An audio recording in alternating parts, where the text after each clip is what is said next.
तर हा प्रॉब्लेम आहे. Very good morning to all of you. That live स्ट्रीमिंगला प्रॉब्लेम आल्याच्या कारणाने आपण एक विषय तुमच्यासोबत रेकॉर्डेड कंटेंटमध्ये शेअर करतोय. आज माझ्यासमोर ऑफलाईनला पण काही मंडळी बसलेली आहेत. तुम्ही सगळेजण रेकॉर्डेड कंटेंट ऐकत आहात. मी तुम्हाला हा व्हिडिओ ऐकण्याच्या आधी सांगतोय, माझा आवाज सध्या बरोबर नाही आहे, पण कमिटमेंट म्हणून सॅटर्डेचा क्लास तुमच्यापर्यंत पोहोचावा ही प्रांजळ इच्छा आहे. त्यामुळे आवाजाशी ॲडजस्टमेंट करून जर ऐकणार असाल तर पुढचे 20-25 मिनिटं तुम्ही नक्की समजून घ्या की मला सांगायचं काय. हा थोडा सेन्सिबल विषय, लहान लेकरांनी, शाळेतल्या मुलांनी नाही ऐकला तरी चालेल, कारण रेकॉर्डेड कंटेंट बरीच लहान मुलं पण ऐकतायत. त्यांना कितपत समजेल, पचेल, रुचेल मला माहीत नाही आहे, पण जी अडल्ट आहेत, जी माझ्यापेक्षाही वयाने मोठी असतील सगळी मंडळी, त्यांनी आजचा विषय नक्की समजून घ्या. आजचा विषय जो आहे that is called as I. आम्ही आत्ता जे एक्सप्लेनेशन दिलं त्याचं मी 2 मिनिटात तुम्हाला ब्रीफिंग देतो, कारण ऑफलाईनच्या मुलांसाठी सेशन चालू झालेलं होतं ऑलरेडी. ठीक आहे, लक्षात ठेवा. बऱ्याच वेळेला आपण आय हा विषय जो आहे हा तेवढा कन्सिडर करत नाही, बरोबर आहे. आपण स्वतःबद्दल, स्वतःच्या डेव्हलपमेंटबद्दल खरंच तेवढा विचार करतो का? I don't know exactly that. बऱ्याच वेळेला जवळपास जर आपण पाहायला गेलं तर 90% लोक, 90% लोक हे स्वतःसाठी काय करतात त्यांनाच कळत नाही ते स्वतःसाठी काय करतात. 10% लोक अशी असतात की they know something for themselves, है ना. त्यांना स्वतःबद्दल ते काय करतात, काय नाही याची संपूर्ण जाणीव असते. आणि याच्या पुढच्या टप्प्यात आम्ही असं सांगितलं होतं की जेव्हा आपण आय हा फक्त शब्द नाही आहे तर it is a mirror. I हा फक्त शब्द नाही आहे तर तो आरसा आहे आपल्या स्वतःला जाणून घेण्यासाठी. पण ज्या माणसाला इगो सोडून स्वतःला पाहता येतं, बरोबर आहे. मला बऱ्याच वेळेस काही लोक सांगतात की सर हे बदलणं गरजेचं आहे. मी म्हणतो नाही नाही, मी करतोय बरोबर. याचा अर्थ काय? मला बदलण्यासाठी ईश्वराने काहीतरी सांगितलं होतं कोणाच्या तरी माध्यमातून, पण मी बदलायची तयारी न ठेवता त्यालाच काहीतरी शहाणपणा शिकवला. याचा अर्थ मी स्वतःमधून इगो बाजूला ठेवून मला डेव्हलपमेंटसाठी स्कोप दिला नाही. आता इथून पुढचं सेशन मात्र तुमच्यासाठी कंटिन्युअल फेजमध्ये चालेल. रेकॉर्डेड कंटेंट आहे. वाटलं पटलं तर ऐका, आणि जर चांगलं वाटलं तर कमेंट करायला विसरू नका. फाईन. थोडा पुढचा प्रवास करतोय आपण. मी आत्ताच तुम्हाला सांगितलं की आय हा शब्द नाहीये तर हा कम्प्लिटली मिरर आहे. आजपासून जेव्हा जेव्हा तुम्ही हे व्हिडिओ ऐकल्याच्या नंतर म्हणा किंवा आज ऐकल्याच्या नंतर म्हणा, जेव्हा तुम्ही आरशासमोर जाल तेव्हा फक्त समोर तुमचा चेहरा पाहू नका, तुमची ड्रेसिंग पाहू नका, तुमची केस पाहू नका, तर तुम्ही स्वतःला पाहताय का याचा एक प्रयत्न करून पहा. बघा, लक्षात ठेवा, आय हा एक प्रवास आहे.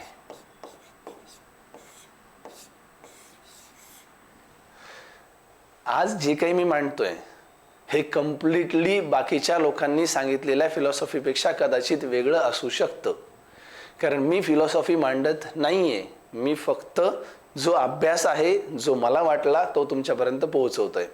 पटलं वाटलं तर रिसीव्ह करा, नाही वाटलं तर तुम्ही तुमच्याजवळ तुमचं भंडार आहे ज्ञानाचं, तुम्ही महान आहात, त्याबद्दल मला काहीही शंका नाही. आणि स्वतःला सकाळी उठल्याच्या नंतर, रात्री झोपत असताना तुम्ही स्वतःला खरंच ग्रेट समजा, असं मला वाटतं बरं का. याला कारण आहे की आपण सगळ्यात जास्त शिव्या कोणाला घालतो तर स्वतःला घालतो. सगळ्यात जास्त रिग्रेट कोण व्यक्त करतो तर आपण आपल्याबद्दलच व्यक्त करतो. सगळ्यात जास्त निगेटिव्हिटी माझ्याबद्दल लोक निर्माण करत नाहीत, मी स्वतःच करत असतो. बघा तुम्ही आजूबाजूला मॅक्झिमम लोक अशी आहेत ना, सगळं आहे तरी रडतात. सगळं आहे, त्याच्या घरात संपत्ती, दारात 2 गाड्या आहेत, मोठा बंगला आहे, दुनिया आहे, सगळे, तरी तो कन्हत असतो. कन्हत है ना. कुसुमाग्रज यांची वाक्यरचना इथे सांगावीशी वाटतात की जगायचं कसं कणत कणत की गाणं म्हणत, हे ज्याचं त्यानेच ठरवायचं असतं. मग गुलाबाला काटे असतात असंही म्हणता येतं, गुलाबाला फुलं असतात असंही म्हणता येतं. मग फुलंच जगायचं की खूपच जगायचं हे ज्याचं त्यानेच ठरवायचं असतं. जगायचं कसं कणत कणत की गाणं म्हणत, हे ज्याचं त्यानेच ठरवायचं असतं. हे ऐकतो आपण, मध्ये उतरतं का? गोंधळ काय तुम्हाला सांगतो की मला तर कधी कधी असं वाटतं ना की मी तरुणांसाठीचा एक प्रोग्राम आपण चालू केला आहे. हितगुज तरुणांशी म्हणून.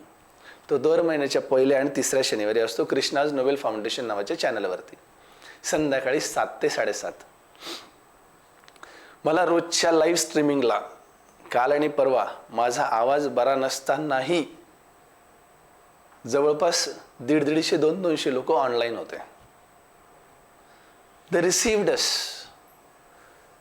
माझा TTPचा जो प्रोग्राम आहे त्याचं पहिलं ॲडमिशन जे झालं त्यांचं वय आहे 68. हे काल एक ॲडमिशन झालं माझ्याकडे, त्यांचं वय 68 वर्ष आहे. आणि त्या माणसाला जेव्हा मी काल व्हिडिओ कॉल केला झूमच्या माध्यमातून, त्यांच्याशी बोललो, तेव्हा त्यांचं एकच वाक्य होतं. मी माझा मोठेपणा नाही सांगत आहे, त्यांनी वापरलेलं वाक्य सांगतोय अहंकार बाजूला ठेवून, की सर मला खूप वर्षांपासून इंग्रजी शिकण्याची इच्छा होती. मी बऱ्याच वेळेला ईश्वराला प्रार्थना केली की मला हे काहीतरी भेटावं, काहीतरी करावं, पण मला तुमच्या रूपामध्ये इंग्रजीचा देव भेटला. हे 30 दिवस ऐकल्याच्या नंतर त्या माणसाला असं वाटलं की नाही, हे असं असं आहे म्हणून. So people believe in that way.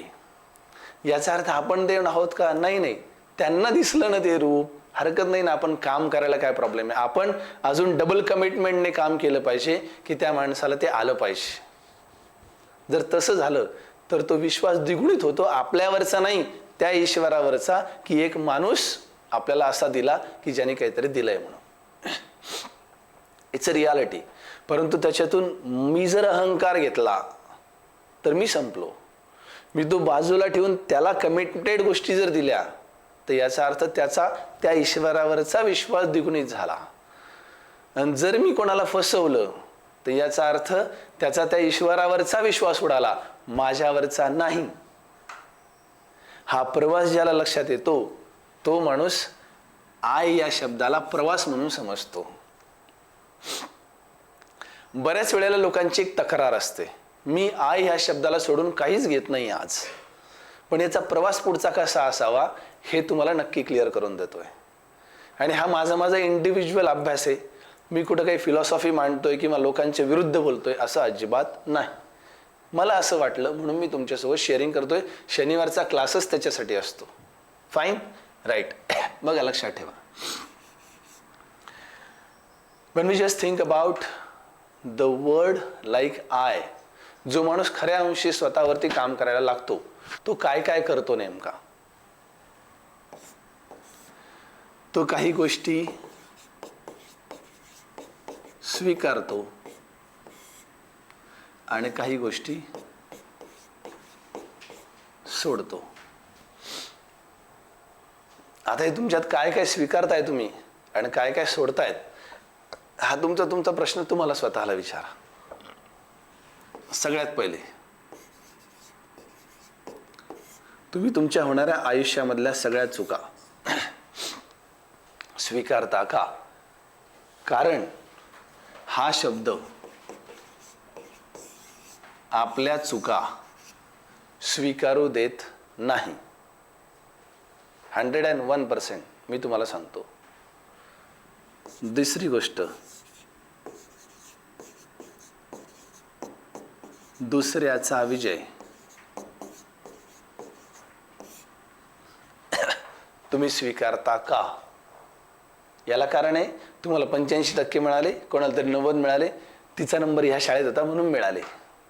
हे वाक्य वापरण्याची गरज नाही. कारण तो व्यक्ती त्या आनंदात असतो की मला 90% मिळालेले आहेत. त्यावेळेला फक्त एकच शब्द वापरायचा असतो, कॉंग्रॅच्युलेशन. त्याच्यापेक्षाही मोठा शब्द, हार्टिएस्ट कॉंग्रॅच्युलेशन, मनापासून अभिनंदन. आणि दिला तर पेढा घ्यायचा, नाही तर मग पेढे, काही सेलिब्रेशन, काही party. This is what the approach that we have. लक्षात ठेवा, आपण एकच शब्द वापरतो. पण तुम्हाला सांगू, जर त्या माणसाची ती ऐपतच नसेल ना फायनान्शियल, तर त्याला रिग्रेट फील होतं आतमध्ये. एखादा माणूस मंदिरात जाऊन आला असेल ना मोठ्या, तर त्याला आले आले हे नका म्हणू, काही प्रसाद बिसाद आणला की नाही आम्हाला. त्यांनी दिला तर तो स्वीकारा. याला हे बघा, आयुष्यामध्ये छोट्या छोट्या गोष्टी असतात, पण ह्या चुका लक्षात येत नाहीत आपल्याला की काय होतात नेमक्या. बिलकुल नाही. खूप मोठ्या माणसाच्या घरी गेल्याच्या नंतर काय 2 निसतं त्याने एवढंसं तर खाऊ घातलं, एवढा मोठा बंगला बांधला आणि एवढंच वाय? तुम्ही त्याच्या खाण्यावर बसलायत का? तुम्हाला वाटलं तर व्हिजिट करा, नाही वाटलं तर करू नका. लग्नात येणाऱ्या 100% माणसांपैकी 70% माणसं फक्त जेवणावर बोलतात. हे मी माझं ऑब्झर्वेशन सांगतोय, तुमच्याकडे पाहून बोलत नाही. आता तुम्ही कशावर बोलतात तुम्हाला माहिती आहे, पण 70% माणसं जेवणावर बोलतात. मला गुलाबजामुनच मिळाले नाही, भाजी जरा तिखटच होती, काय शेवटच्या पंक्तीला पुऱ्याच नव्हत्या, ते बसायची व्यवस्था कशी होती. 70% माणसं त्याच्यावर बोलतात. 10% माणसं पत्रिकेवर बोलतात. एवढे मोठे माणसं काय कागद छापले काय माहिती, त्यात माझं नावही टाकलं नाही. So people talk about that. या प्रत्येक गोष्टी मागे लक्षात ठेवा, आज त्यांच्या घरात कार्य, उद्या तुमच्या घरात पण कार्य येणार आहे. हे सगळं बोलत असताना 10 वेळेस विचार करायचा असतो माणसाने, की बाबा आज त्याच्या लग्नामध्ये जेवणाचा काहीतरी प्रॉब्लेम झाला, उद्या आपल्या पण लग्नात होऊ शकतो. खुदा ना खास्ता न हो ऐसा लेकिन होता है. 70% माणसं जेवणावर बोलतात, 10% माणसं पत्रिकेवर बोलतात, 10% माणसं त्याच्यातले नवरदेव नवरीवर बोलतात. काय गावाकडचे, काय तो धिंगाणा, काय विचारूच नका तुम्ही, काय ते स्क्रीनवर चालू होतं, इथं सगळे खेड्यापाड्याचे लोक बसले आणि काही कळतं का नाही. बरोबर आहे. आणि 10% लोक कुठेतरी थोडं पॉझिटिव्ह बोलतात. चांगलंच वाढ आहे बरं का, लय चांगलं कार्य झालं बरं का ताई, तुम्ही खरंच तुमच्या ऐपतीप्रमाणे पण तुम्ही खरंच चांगलं केलं जे काही केलं ते. 10% बोटावर मोजण्या इतके लोक काहीतरी चांगलं बोलतात. आपण त्या 10% येतोय का, हे आपण आपल्याला विचारायचं. की आपण कोणाच्या लग्नात, कोणाच्या कार्यात, कोणाच्या वास्तुशांतीला गेल्याच्या नंतर कशावर बोलतोय. घर किती छान आहे याच्यावर बोलतोय का खायला काय दिलं त्याच्यावर बोलतोय, नेमकं कशावर बोलतोय. Matters a lot. तुम्हाला कोणी सांगितलं नाही की एवढं मोठं गिफ्ट घेऊन जा, बरोबर आहे, तुम्हाला कोणीच म्हटलेलं नव्हतं. आणि बऱ्याच वेळेला काही लोक लग्नात आलेल्या गिफ्ट बद्दल त्यांच्या चर्चा चालू असतात आणि ते लिहून ठेवतात. यांनी काय दिलं 501 रुपये, त्यांनी काय दिलं अमुक फ्रेम, आणि मग त्याच्या घरी लग्न आलं का ते काढायचं, त्यांनी काय दिलं होतं, मग त्याच्यानुसार काहीतरी द्यायचं. या प्रत्येक ठिकाणी तुम्हाला सांगू का, याला चिटकलेला असतो हा. तो जोपर्यंत सुटत नाही तोपर्यंत सगळ्यात जास्त प्रॉब्लेम. आणि हा प्रॉब्लेम खूप मोठ्या प्रमाणामध्ये तुम्हाला सांगतो. इथून 2 प्रकार येतात. आपण ज्याला ईर्ष्या म्हणतो आणि दुसरं असते अहंकार. बरोबर आहे.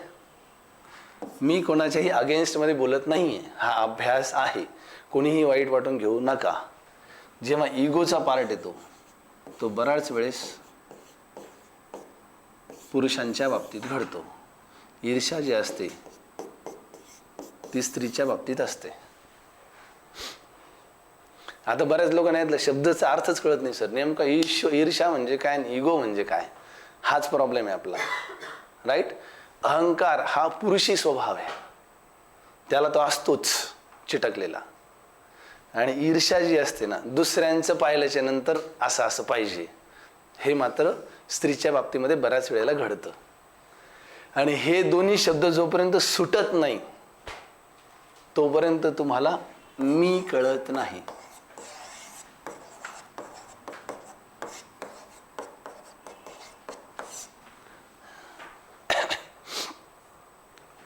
हा एक वेगळा अभ्यास आहे, पण ही रियालिटी आहे. जोपर्यंत ही गोष्ट सुटत नाही तोपर्यंत मी कळत नाही. आणि जोपर्यंत मीचाच प्रवास होत नाही तर मग तिथून पुढचे अजून 3 पिलर आहेत, तिथपर्यंतचा प्रवास आपला होतो का याचा प्रश्नचिन्ह कायम आहे.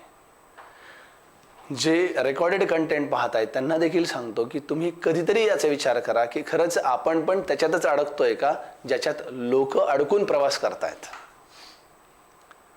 मग तुम्ही म्हणाल सर एवढं फिलॉसॉफिकल लाईफ जगता येतं का. हे जगता जगता शिकता येतं, शिकून जगता येत नाही. हे सगळ्यात पहिलं एक वाक्य लक्षात ठेवा. हे झालं लिहून.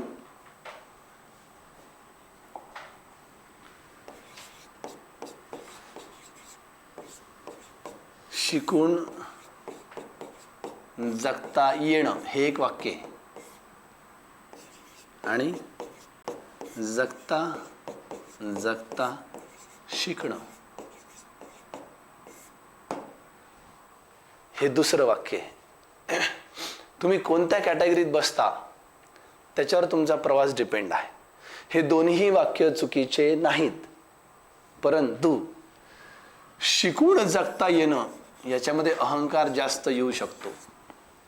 मी MBBS, मी MD, मी डॉक्टर, मी इंजिनियर, मी 5 वर्ष घासलेत, 5 वर्ष तेव्हा इथपर्यंत पोहोचलोय. हे शिकून जगता येण्याच्या कॅटेगरीमधली लोक आहेत. याला झटकन अहंकार येतो. हे मी सांगत नाही, तुम्ही तुमच्या आजूबाजूला ऑब्झर्व करा लोकांशी. ज्यांच्या घरातलं पोरग MS करायला गेलो फॉरेनला, ते पोरग ते काय करते तो भाग वेगळा आहे. हे घरचेच हवेत असते. तुम्हाला सांगतो, माझं पोरग MS, आणि ते कुठं सांगतो माहिती आहे का, ज्याचं पोरग 10वी पण अजून पास नाही झालं त्याच्या घरात जास्त सांगतो तो माणूस. त्याला मी ओळखता आलेला नाही. त्याच्या मी सोबत इगो रोज प्रवास करतो. त्याने काहीच तीर मारले नाही, त्याच्या पोराने तीर मारलेत, पण याला त्याचा अभिमान असावा, अहंकार नसावा. ताईंची मुलं जी यशस्वी झाली तर त्यांना त्यांचा सार्थ अभिमान आहे, कारण आई वडील म्हणून अभिमान असायला पाहिजे, मी म्हणत नाहीये.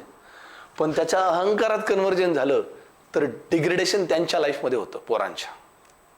बघा बरं का, एक वाक्य आपल्या पुढच्या पिढीचं एक तर त्याला आबाद करू शकतं, नाही तर कंप्लीट बर्बाद करू शकतं. वाक्य सांगतोय मी. हा प्रवास आहे. आणि जी माणसं जगता जगता शिकतात त्या माणसांना इगो कमी असतो, किंवा तो नसतोच. तुमचे आजोबा पणजोबा आतापर्यंत जे काही त्यांच्या लाईफमध्ये करत आले, तर ते जगत जगत शिकणं होतं. म्हणून त्यांनी लाईफचे रट्टे गट्टे खाल्ले, सगळ्या गोष्टी खाल्ल्या, त्यांना त्यांचा अहंकार नाही आला. पण तुमच्या वडिलांपासून हा अहंकार चिटकला. याला कारण काय झालं माहिती आहे का, त्यांनी एका कोपऱ्यात प्लॉट घेऊन ठेवला आणि इकॉनॉमी वाढल्यामुळं त्याचे रेट वाढले. आणि मग त्यांच्याकडे एक वाक्य आलं, 4.5 कोटीची प्रॉपर्टी करून ठेवली तुला, 4.5 कोटीची. तुम्ही नाही केली हो, ती झाली. त्यावेळेला तुमचे डिसिजन योग्य ठरले, त्यात काहीच वाद नाहीये. पण हा जो चिटकला ना त्याच्यासोबत, तो सुटत नाही. आणि हा तुमच्या आजोबा आणि पणजोबांच्या लाईफमध्ये एवढा नव्हता. तुम्ही आठवा, कारण ते प्रत्येक मोमेंटमला जगता जगता शिकत होते. म्हणजे त्यांच्या आयुष्यात 72चा दुष्काळ पण आला असेल, तर ते जगले, ते शिकले त्याच्यातून की नाही, असा पण कालखंड येऊ शकतो. बरोबर आहे. त्याच्यासाठी आपल्या लाईफमध्ये तुम्हाला कशा पद्धतीने जगायचंय हे तुमच्यावर डिपेंड आहे. मला प्रॉब्लेम नाही. फक्त मी तुम्हाला एवढं सांगतोय, शिकून जे जगता येणं आहे तुमचं, याच्यामध्ये अहंकाराचे येण्याचे चान्सेस 100% आहेत. पण जो माणूस जगता जगता शिकतो त्याच्या आयुष्यामध्ये इगो कंपॅरेटिव्हली कमी असतो किंवा नसतोच. आणि ह्या पद्धतीचा माणूस याला ओळखू शकतो. त्याला स्वतःबद्दलचा अभ्यास प्रॉपरली होऊ शकतो. इथं स्वतःबद्दलचा अभ्यास इगोत कन्वर्ट होऊ शकतो. इथं स्वतःबद्दलचा अभ्यास सहानुभूतीत मदत करण्याच्या भूमिकेतून पुढे येऊ शकतो. It can be possible. थोडंसं मागच्या स्लाइडवर झालं हे लिहून? ओके. हे आपण स्वीकारणे आणि सोडणे राहिलं होतं ना अर्धवट, त्याचे 2-3 पॉईंट कव्हर करून घेऊ. एक, आपल्या चुका आपल्याला स्वीकारता यायला पाहिजे. दुसरं, दुसऱ्याचा विजय आपल्याला स्वीकारता यायला पाहिजे, तो सेलिब्रेट करता यायला पाहिजे. राईट. तिसरी महत्वाची गोष्ट,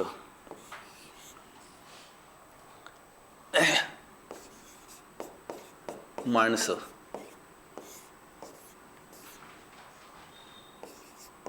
जशी आहेत तशी.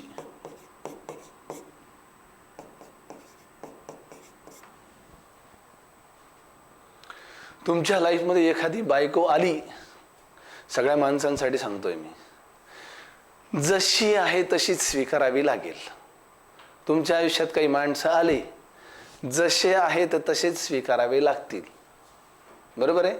हळूहळू बदल घडतो, कारण त्यांना पण आपण समजायला, आपण त्यांना समजायला. आता गोंधळ काय माहितीये का सध्याच्या पिढीमध्ये, हे पुसू का, हे झालं का, हे पुसतो थोडंसं, कारण याच्याशी रिलेटेड आहे ना, म्हणून मग मला इथल्या इथं लिहायला सोपं जाईल.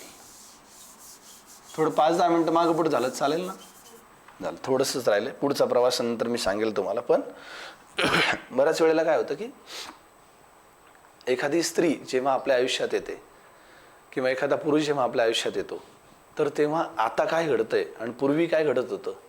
पूर्वी लग्नाच्या दिवशी बोल्यावर उभं राहूपर्यंत माझा नवरा कोण आहे हे कळायचंच नाही, असं बऱ्याच वेळेला घडायचं. बरोबर आहे, बऱ्याच वेळेला घडायचं.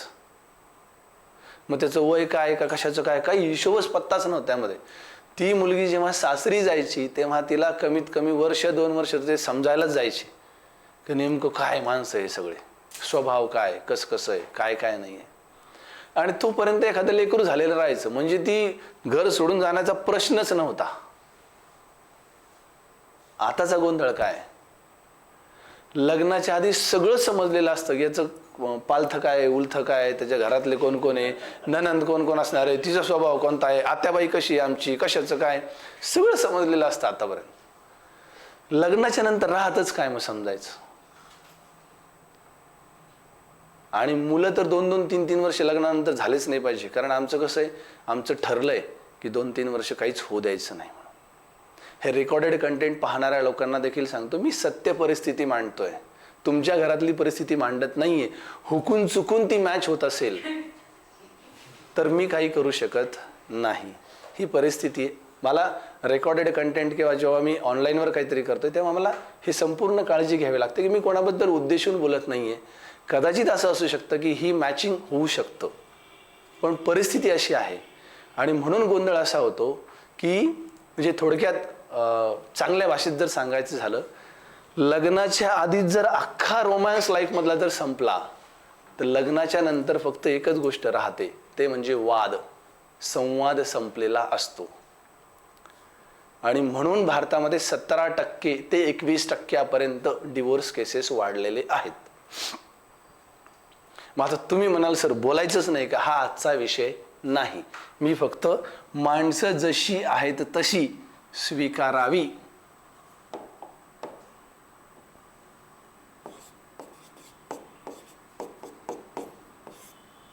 एवढंच सांगतोय, बाकी काहीच नाही. इकडे काय होता शब्द, हा,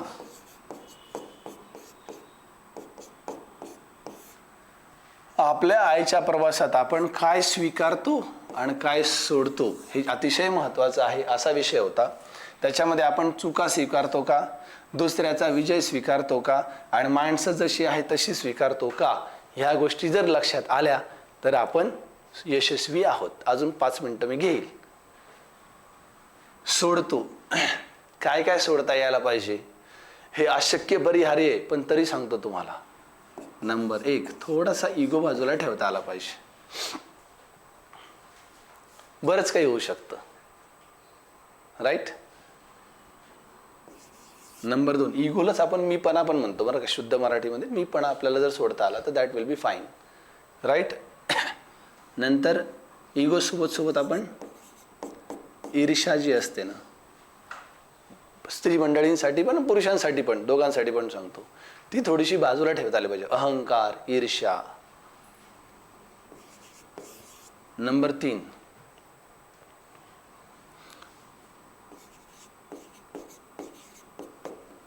दुसऱ्यांबद्दल जी निगेटिव्हिटी असते ना, नकारात्मक भावना, ही आपल्याला सोडता यायला पाहिजे. बरोबर आहे. ह्या 3 गोष्टी जर तुम्हाला सोडता आल्या आणि ह्या 3 गोष्टी जर तुम्हाला स्वीकारता आल्या तर मी तुम्हाला सांगेल आय हा प्रवास आहे. गेटिंग? रेकॉर्डेड कंटेंट पाहणाऱ्यांना पण सांगतो, आत्तापर्यंत काय सांगितलं त्यात अडकून राहू नका, पुढं कसं जायचंय हे लक्षात घ्या. कारण प्रश्न मांडणारे आजूबाजूला 1000 लोक भेटतील, उत्तरं मांडणारी लोक बोटावर मोजण्या इतकीच असतात. कारण माणसांना प्रश्न निर्माण करायला खूप आवडतात, उत्तरं शोधण्याचा प्रवास खूप कमी लोक करतात. पण ज्याला आयचा प्रवास प्रॉपरली करता आला तो माणूस उत्तरांचा शोध घेत घेत जगतो.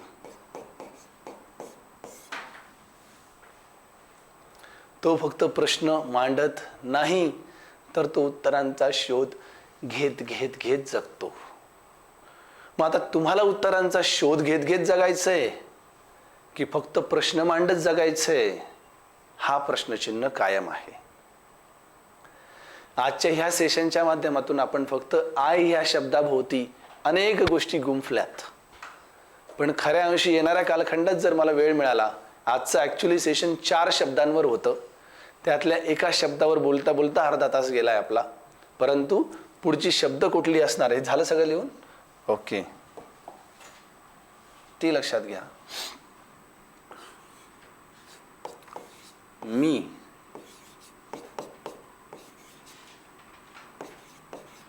म्हणजे वैयक्तिक पातळी, नंतर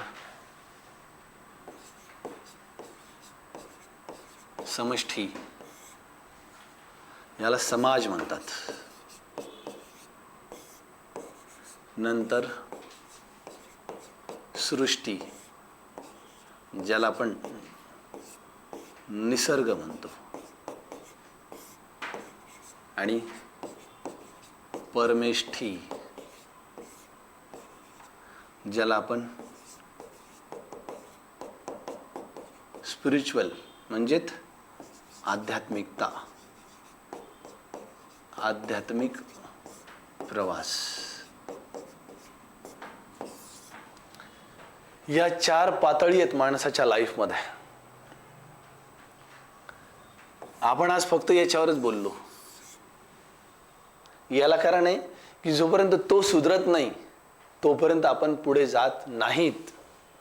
काही माणसं खूप तुम्हाला भेटतात, तुम्हाला सांगतो की ती डायरेक्ट याच्यावर काम करतात.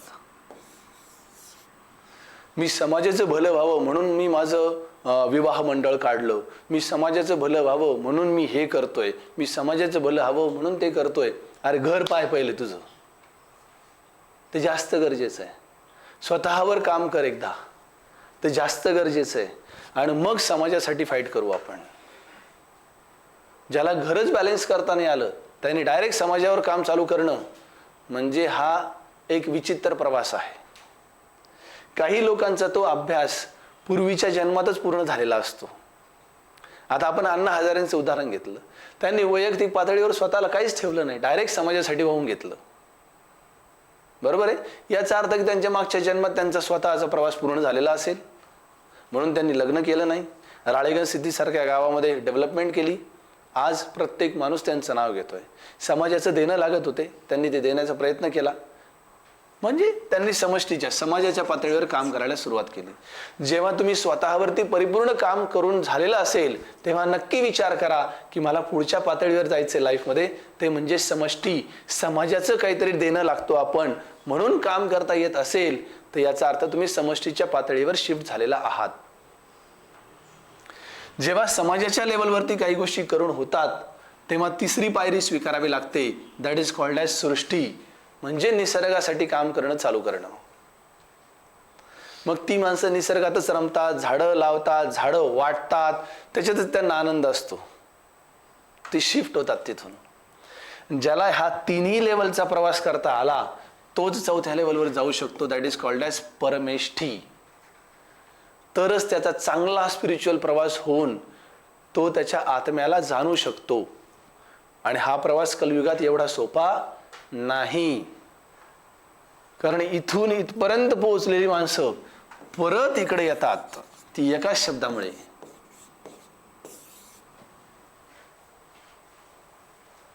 आणि एका रात्रीत परत येतात एवढा प्रवास करून.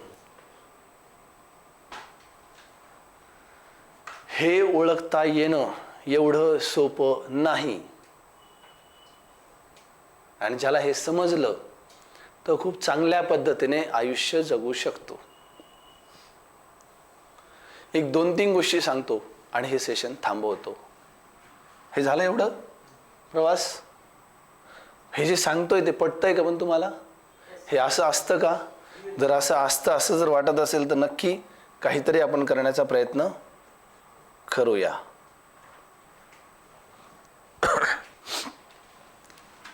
एक गोष्ट आहे, वाह म्हणायला शिका.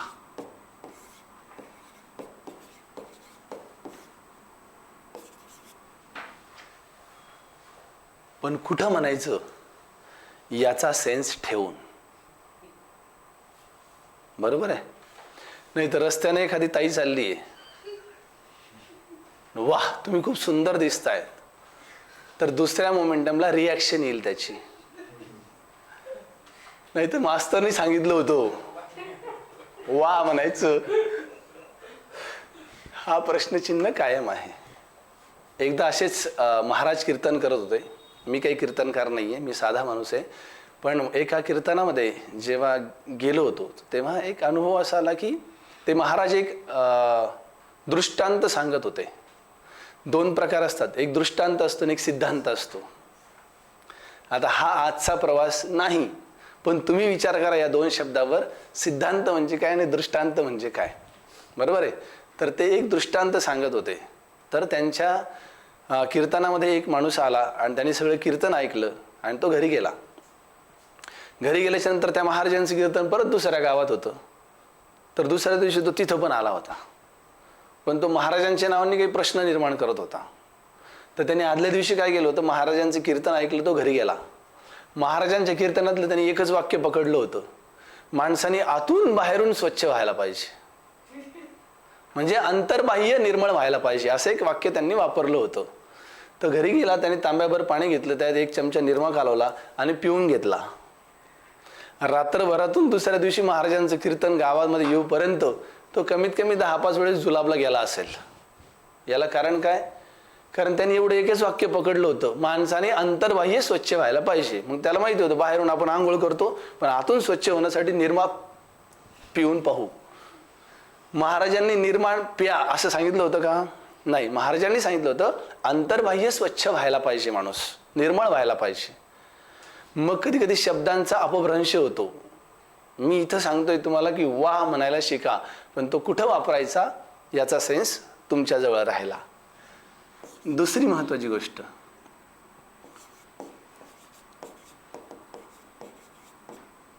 स्वतःला पाहायला. स्वतःला पाहायला, स्वतः इथं ह लावायची गरज नाही आहे ना. स्वतःला पाहायला शिका.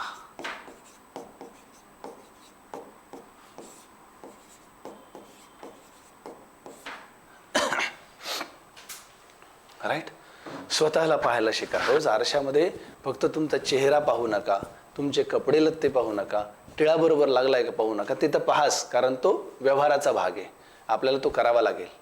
परंतु स्वतःला पाहायला शिका. एक, रोज जगता जगता शिका.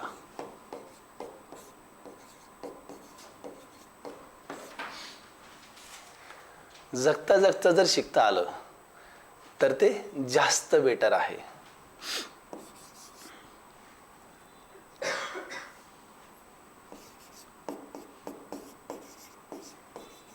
प्रतिकूल परिस्थिती स्वीकारा. काही लोकांना प्रतिकूल या शब्दाचा अर्थच माहित नाही. तरुण पिढीला तर अजिबात माहित नाही. तुम्हाला सांगतो, 2 शब्द असतात मराठीत, अनुकूल आणि प्रतिकूल. त्यांना प्रतिकूल म्हणजे योग्य परिस्थिती वाटते, अजिबात नाही. अनुकूल म्हणजे योग्य परिस्थिती, प्रतिकूल म्हणजे विपरीत परिस्थिती, ॲडवर्स सिच्युएशन्स. Adverse conditions. तुम्ही ठरवलं आणि ते काम झालं असं कधी कधी होत नाही. त्याला लय अडचणी येतात. त्या अडचणी येणं म्हणजे प्रतिकूल परिस्थिती. ज्या माणसाला ती प्रतिकूल परिस्थिती स्वीकारता येते तो माणूस यशस्वी होऊ शकतो. आणि शेवटी फक्त जगा, पण सन्मानानं. राईट. म्हणजे आपल्याला कोणी कचरा समजतंय असं पण व्हायला नको. तसं समजत असेल तर ती जागा आणि ती व्यक्ती काही दिवस बाजूला ठेवा, जोपर्यंत त्या माणसाला असं जाणवत नाही की हा माणूस आपल्या कामाचा आहे. पण तो जर परत आला तर त्याला स्वीकारता यायला पाहिजे. कारण माणसं स्वीकारणे ही आपण मागच्या स्लाईडमध्ये पाहिलं होतं की काय काय स्वीकारायचं. माणसं जशी आहेत तशीच आपल्याला स्वीकारावी लागतील. आय होप सो दॅट की आजच्या ह्या सेशनच्या माध्यमातून तुम्हाला बरंच काहीतरी शिकायला मिळालं असेल. हे एकदाच ऐकण्याचं कीर्तन नाही. याला जगता जगता जर तुम्ही इम्प्लिमेंट करू शकलात तर मला असं वाटतं की आजच्या या शनिवारच्या क्लासमधून बरंच काहीतरी देण्याचं मला ईश्वराने सौभाग्य दिलं आणि तुम्हाला ऐकण्याचं दिलं. आवाज खराब असतानाही तुम्ही जर मला शेवटपर्यंत ऐकू शकलात तर याचा अर्थ हे तुमचं मोठेपण आहे, माझं नाही. Thank you very much.